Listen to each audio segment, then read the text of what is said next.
Hello! Nag-video lang. Ayan. So, sign of aging.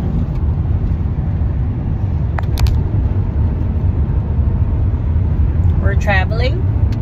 Today is December 23, 2023. We're going to Kawerao.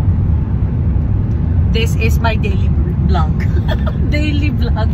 Sabi kasi dun sa isang vlog, mag-vlog daw. Wag lang puro happy, wag din puro naman sad. So, dahil magkakaroon ako ng 1 week off next week. So, isa sa mga naiisip ko is daily vlog. Every other day. Every other daily vlog. Hindi, sinama ko lang. Basta, hayaan mo na, vlog lang. Ano yun? Pukatahan. Oo. Visit. Bumagal ka daw, sabi nung sasakyan. Anyway, naisip ko lang yung since nagtrabaho nga ako as a public school teacher, ako for 10 years to be exact, parang naisip ko lang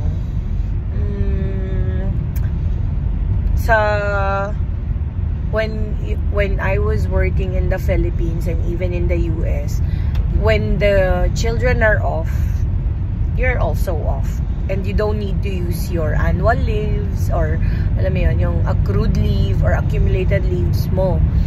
But here in New Zealand, since I work in an ECE sector, wherein it is a private-owned company, when I take my days off for the next 3 days, they will take it out from my accrued leave. So, ayun. Yun lang. So, parang sayang lang yung 3 hours. Parang for me, it would be better if I work since wala naman akong gagawin na mahalaga. Eh, naka-leave naman ako ng 25 and 26. So, yun lang. So, isa yun sa mga bagay na sabihin na natin I feel sad for today. Yun lang. Ikaw, Dad, may work ka ng 25, 26? Well, I feel sad that bakit?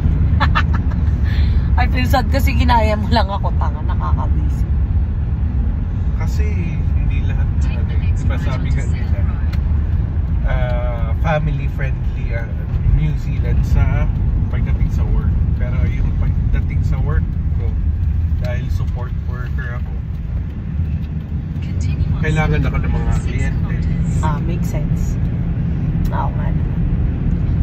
25 may ibang considerate pero hindi lahat dahil matatanda na sila, kailangan talaga nila. Well, so that is for today. Yun lang yung mga naisip namin, no, Dad? Dahil we are not teachers here. So yun yung bago naming journey here in New Zealand. Well, we are getting older, kaya parang alam mo yun, gusto ko na ng medyo light lang na buhay. Although dito, physically, napapagod ka. Mentally, hindi mo naman ginagamit yung utak mo. Mentally, hindi mo ginagamit. Basta, hindi masyado ginagamit yung utak mo. So, feeling ko, hindi yun stressful. No? Walang stress pagdating sa work. Kasi nga, ang ginagamit mo yung katawan mo lang. Which is, pag tinulog mo, let's say, nagkaroon ka ng complete sleep over the weekend, okay ka pa din. Hindi mo po problemahin yung trabaho para bukas. Yun. Wala kang kailangang madaliin. Walang deadline. Walang deadlines. Sahod-wise, okay lang. Okay. Surviving. Oo. Hindi mo pa rin siya makukuha sa Philippines. Ayun. Siyempre, ang tinakompare na lang namin is Philippines. US, siyempre, ibang US. US is US. Yan. God bless America nga, sabi ni Ate Leia. So, again, bye.